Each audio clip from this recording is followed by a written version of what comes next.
Hello readers, my name is Bee Ridgway and I'm going to be talking to you about my debut novel, The River of No Return. It is a time travel adventure novel set in contemporary New York, Vermont, and London, and also in London and Devon of 1815. And it's the story of a man who accidentally jumps forward in time 200 years and discovers that there's actually a corporation that controls time travel and that invites him into a life of leisure, a life of complete security in exchange for his silence about time travel, and they tell him that he can never go home again.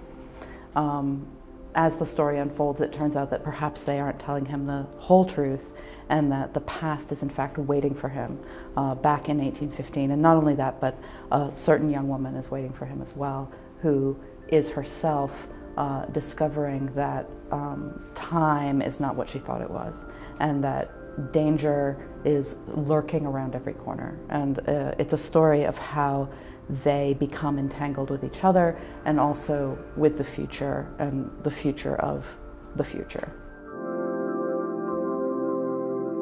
About 5 years ago, I suddenly had this idea about this man who jumped from the Battle of Salamanca to contemporary Spain and gets hit by a car and meets this nefarious organization that controls time travel. And I thought, what would that be like? And so I wrote a portrait of him that was about 5 pages long, of him living in Vermont 10 years after having jumped forward in time and basically being this kind of trans-temporal, half-American character, and what's his soul like, basically, at that point. And then 5 years later, one day, summer before last, I just woke up and I sat down and I started writing.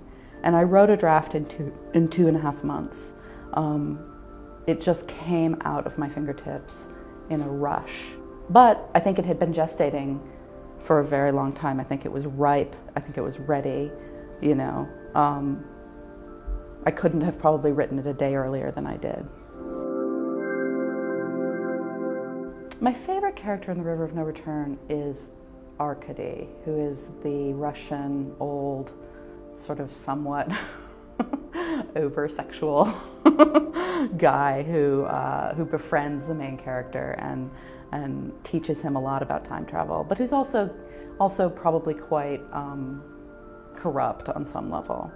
And I love him because he reminds me of some men I've known in my life. A German teacher I had in high school who was this utterly charming, amazing, sort of debonair older man who could just teach anything to anybody just through the charm of his personality, but who was also probably a bit, you know, naughty in some ways.